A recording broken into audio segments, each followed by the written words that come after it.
Saw dudes, I just unlocked all 3 catalyst choices for Vexcalibur and wanted to create a build. With the changes coming next season, I wanted to gauge how well Glaives will do. At the moment, this build with Syntheseps is doing really well in slightly harder content. The Legend Lost sector in the background was played 5 light below the recommended level, but Vex is still putting in work. If Glaives are performing this well with their current issues, I'm sure next season is going to make them shine. I'll focus on what's going on now though. Let's get started. Because Syntheseps buffs the damage of supers by 50%, I actually chose to go with Sentinel Shield. This super hits pretty hard and can nullify a lot of incoming damage by blocking. It's not for everyone though, so if you still want to use Ward of Dawn, that's totally fine. Rally Barricade was my class ability choice because it increases reload speed. This helps Vexcalibur reload faster and reduces guard downtime. Our melee choice doesn't matter too much since we will be using our Glaive melee. I just went with Shield Throw because it's easy to use and grants Void Overshield on hit. The grenade is up to preference. I'm using Suppressor Grenade to stun Overload champions. Vortex Grenade is always a solid alternative.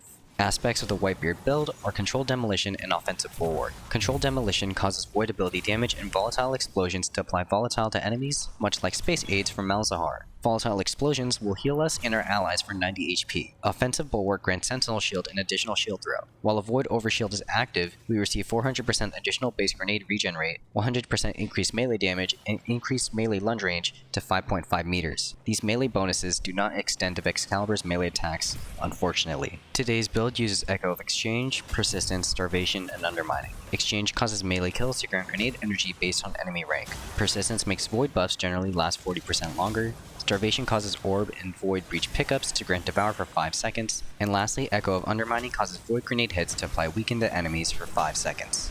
Let's cover the Purple Drank armor. First off, the helmet had Harmonic Siphon, Special Ammo Finder, and Heavy Ammo Finder. One of the Ammo Finder mods can be swapped for a different siphon for easier orb generation. On Syntheseps, there was Impact Induction, Firepower, and Grenade Kickstart. For the chestplate, I equipped Melee Damage Resistance, Lucent Blades, and Harmonic Resistance. Melee Damage Resistance can be swapped for Charged Up if you think it's redundant. Boots-wise, there was Insulation, Innervation, and Stacks on Stacks. Recuperation isn't needed because we will be proccing Devour with every orb pickup. Finally, the mark had a powerful attraction, Reaper, and Bomber. As usual, you'll want to run High Resilience. It'll make you much tankier. Glaive shields soak up a ton of damage, but relying on it too much will get you killed, so that's why I like having a decent resilient stat. The only other stats to worry about are Discipline and Intellect. Melee abilities won't be used much, and recovery won't matter since we have Void Overshields and Devour. If you like using Glaives, consider dropping a sub. It helps me out a ton. Today's build only has one weapon loadout since Vexcalibur is our only Glaive option. There's a lot of flexibility when it comes to the other slots though, so feel free to experiment. Weapon loadout 1 uses Rufus's Fury, Vexcalibur, and Retrofit Escapade. Rufus's Fury is a very fun and solid gun to use. It has a plethora of good crafting options, but I will again recommend using Demolitionist plus Hatchling.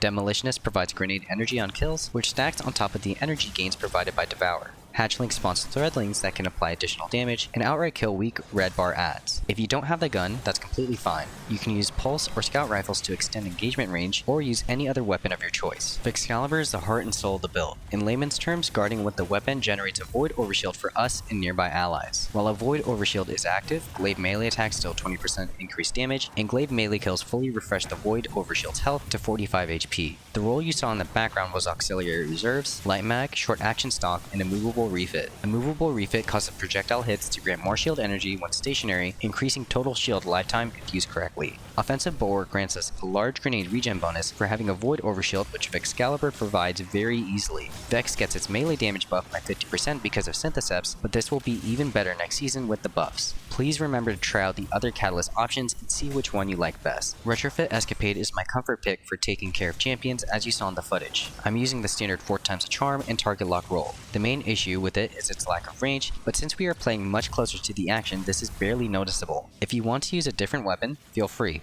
There's plenty of other void options like Commemoration, Regnant, and Taipan. However, if you are a simp like I once was, you can always just use Apex Predator. There's nothing wrong with it. Finally, let's go over the game loop before wrapping up the video. Start combat by collecting an orb. You can do this by casting a barricade and getting a glaive kill. This will spawn an orb and proc Devour. The next few steps are fairly simple. You'll want to hit enemies with glaive projectiles to build up shield energy. Once the bar is about a third filled, hold the guard to get a decently sized Void Overshield. After that, go up to an enemy and melee them to death using Vexcalibur. This will fully replenish the shield and refresh its duration. Just keep repeating the process. Keep in mind this whole loop generates a ton of grenade energy. Use grenades to weaken crowds and chunk down bigger targets. Rinse and repeat. Glaives are going to be a big part of the meta next season, and I want in on it. The thing is, they feel clunky right now, but despite that, I still have fun with them. I am especially excited to get my hands on the class exclusive exotic Glaives, since they are getting special attention from Bungie in the Season of the Wish. Anyways, let me know what you guys think. As always, thank you for watching, and happy farming!